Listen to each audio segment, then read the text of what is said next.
भगवान के चरणारविंद तक पहुंच। प्रार्थना और प्रयास,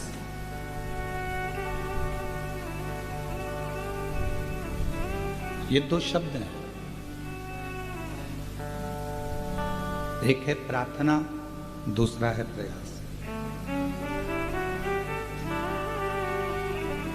शिव महापुराण की कथा कहती है, प्रार्थना करते समय आप पूर्ण तरह से शिव पर आश्रित हो जाओ।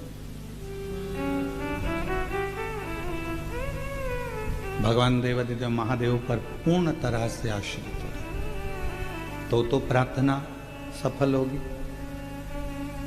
अब मालूम पड़ा कि आप प्रार्थना तो कर रहे हो पर पूर्ण तरह से आप आश्रित ही परमात्मा पर नहीं।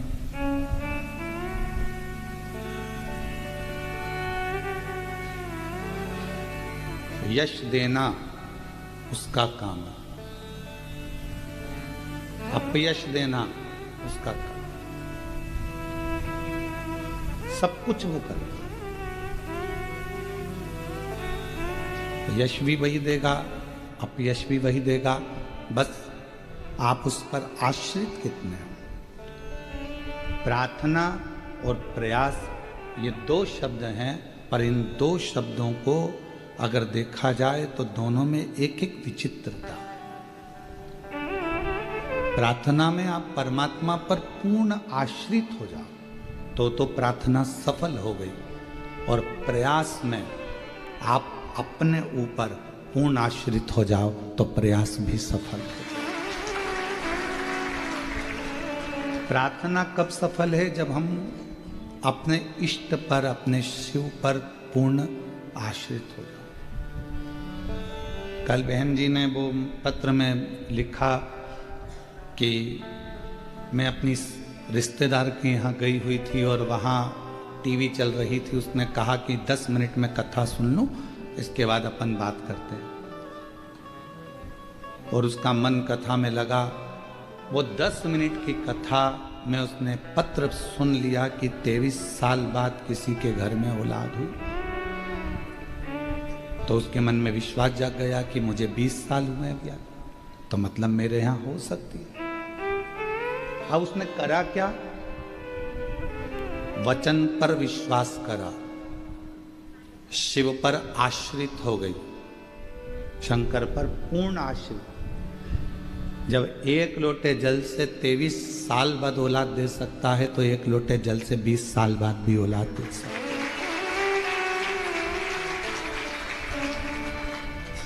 पूर्ण आश्रित हो गई। अब जब आप आश्रित हो ही गए हो तो फिर तो उसको देना ही पड़ेगा। कुर्सी पर बच्चा चढ़ गया। बच्चा कब कूदता है? जब उसकी मम्मी बैठी रहती है। बच्चा कब कूदता है? जब उसके पिताजी बैठे होते हैं। क्यों? बच्चे को मालूम है कि मैं मेरे माँ बाप के आश्रित हूं, वो मुझे गोदी में ले लेंगे, गिरूंगा तो बचा लेंगे, संभाल लेंगे। आश्रितता का मतलब ही यही है कि आप परमात्मा पर कितने आश्रित हैं। आप मेरे देवादिदेव महादेव पर, आप भगवान शंकर पर कितने आश्रित हैं? खुद पर आश्रित हो।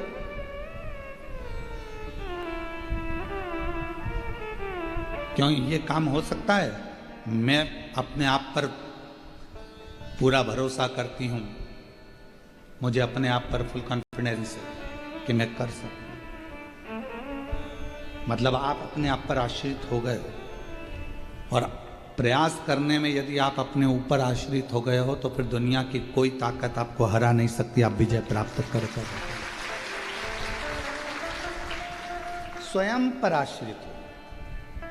प्रार्थना करो तब परमात्मा पर आश्रित हो जाओ, और प्रयास करो तब अपने आप पर आश्रित हो जाओ, फिर किसी दूसरे पर आश्रितता नहीं।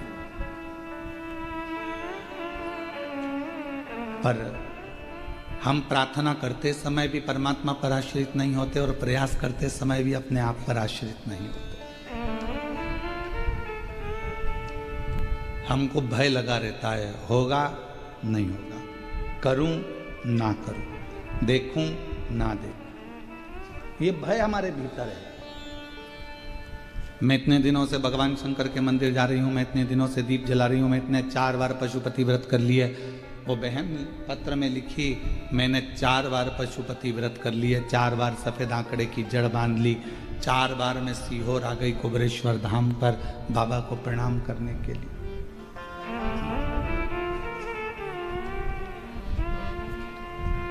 आप में से कई माताएं ऐसी हैं, कई मेरी जीजियां बैठी हैं, कई मेरे जीजा बैठे हैं, मेरी बेटियां बैठी हैं, बेटे बैठे हैं, माएँ बैठी हैं, मेरे बुजुर्ग माता पिता बैठे हुए हैं यहाँ। कई लोग पंडाल में नहीं बैठे तो घर पर कथा सुन रहे होंगे, ऑनलाइन कथा का रसतत्व ग्रहण कर रहे होंगे। कई बार आप 1 बार प्रयास करें, 2 बार प्रयास करें, 3 बार प्रयास करें, 4 बार प्रयास करें, 5 बार प्रयास करें और नहीं हुआ। आखिरी में आपने सोच लिया कि मेरी तो किस्मत ही बुरी है। अगर किस्मत बुरी होती तो परमात्मा तुमको जन्म ही नहीं देता।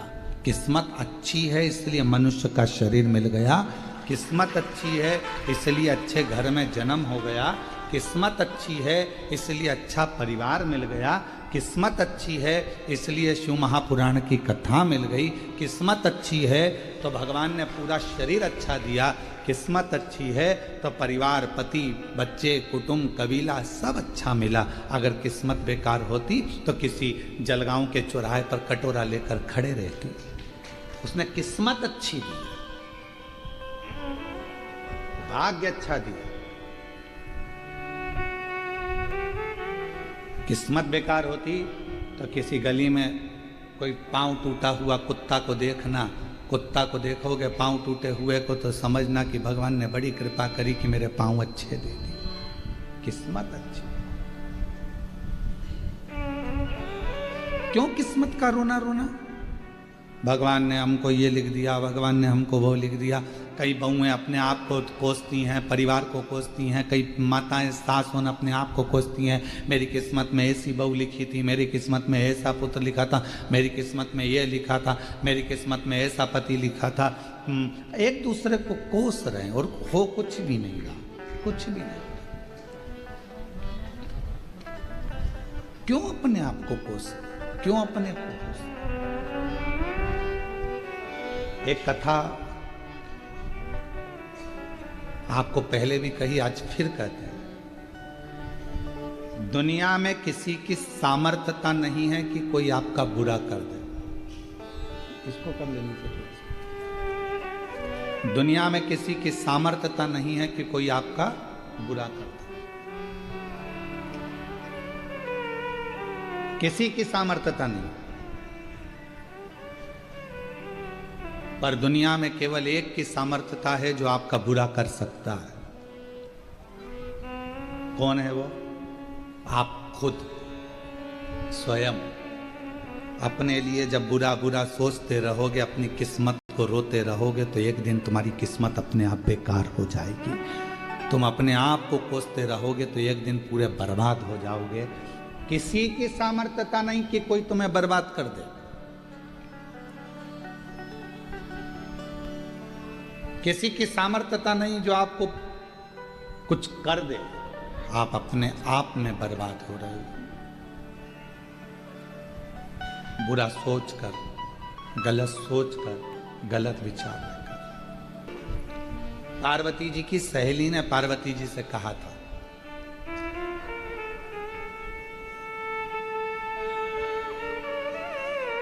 एक दिन गजमुखी बोली। पार्वती जी की सहेली का नाम था गजमुखी। और गजमुखी ने एक दिन कहा पार्वती जी से कि पार्वती, शिवजी तो जटा बांधते हैं, भस्म रमाते हैं, मृगछाला पहनते हैं,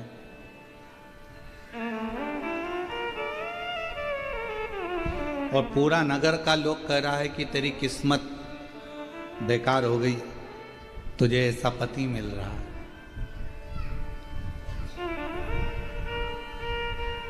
तेरी किस्मत बेकार हो गई पार्वती, तुझे ऐसा पति मिल रहा है।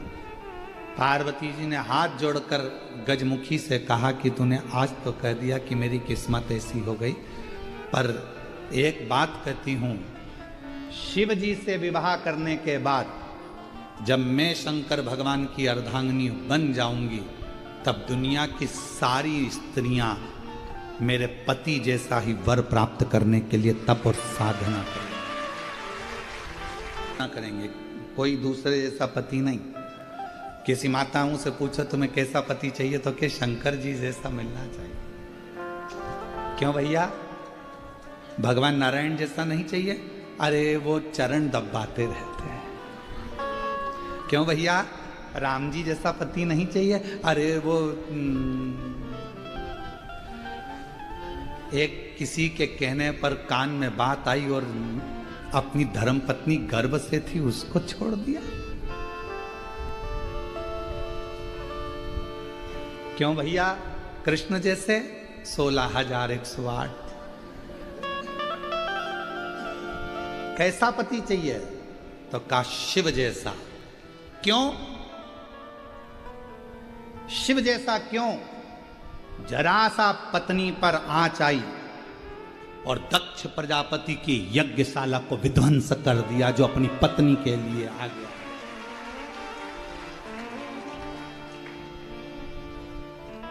कितना प्रेम करने वाले शिव जी, जो अपने पत्नी के शव को अपने कंधे पर धारण कर कर 1000 वर्ष निकाल दिए, तांडव करते करते पूरी पृथ्वी को खंगाल दिया। कितना प्यार करते होंगे, कितना प्रेम करते होंगे। और चली गई पत्नी, प्राण छूट गए, तो उसके इंतजार में अगला जन्म लेगी, फिर मेरी बनेगी, प्रतीक्षा करते रहे, प्रतीक्षा। और एक आज का जमाना, एक मित्र के घर गया और उसको उसकी पति पत्नी दोनों का झगड़ा हो रहा था, तो समझाने लगा, देखो पति पत्नी तो गाड़ी के 2 चक्के हैं, संभल कर चलना चाहिए, दोनों को एक जैसे चलना चाहिए, साथ कर चलो, संभल कर चलो। पत्नी बड़ी खुश हुई कि मेरा पति में कितना ज्ञान है। वो समझा रहे थे अपने दोस्त को। चलते चलते पत्नी ने कंधे पर हाथ रखकर एक प्रश्न किया, जी आप बहुत अच्छा समझा रहे थे, पर मेरे मन में एक प्रश्न अटक गया। पत्नी ने पूछा, कौन सा प्रश्न? आप कह रहे थे कि पति पत्नी गाड़ी के 2 पहिए हैं, दोनों को सम चलना चाहिए। मेरा प्रश्न ये है, मान लो एक पहिया कहीं पंचर हो जाए या बेकार हो जाए, तो पति क्या करेगा? तो पति ने कहा, उसमें करना क्या, स्टेपनी लगाकर निकल जाना। झगड़ा चालू हो गया, फिर झगड़ा प्रारंभ हो गया।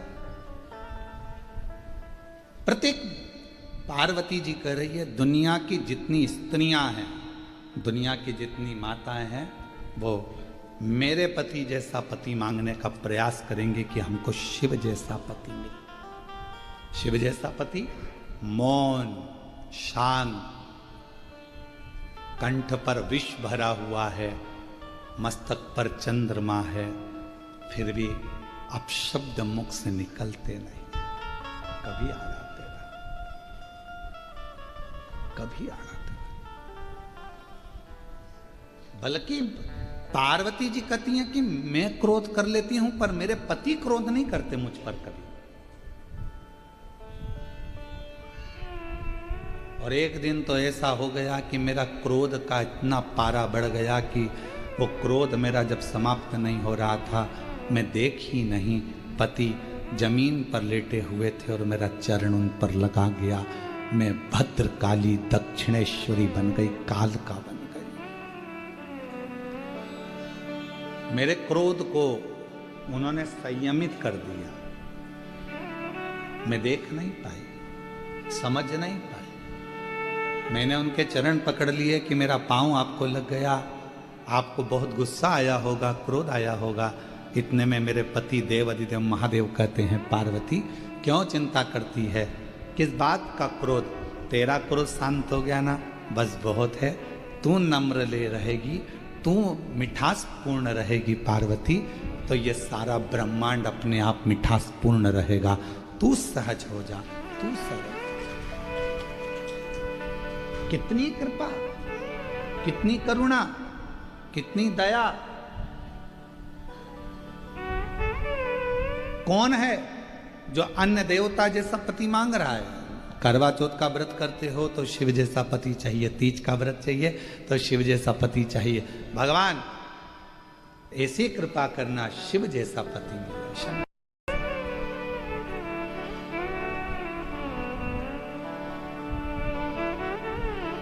मेरे भोले बाबा मस्तक पर गंगा रखते हैं, मस्तक पर गंगा रखते हैं। जगत का पुरुष जब अपने घर के अंदर प्रवेश करे, दुकान पर कितना भी टेंशन हो, व्यापार में कितना भी टेंशन हो, परिवार में बाहर कितना भी टेंशन हो, पर घर में आते समय तुम्हारा भेजा ठंडा होना चाहिए, मस्तक पर गंगा होना चाहिए, थोड़ी शीतलता तुम्हारे भीतर।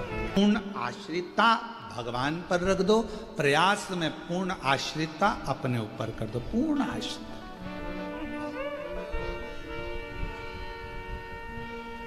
जब हमारे पूर्ण आश्रिता, वो कहते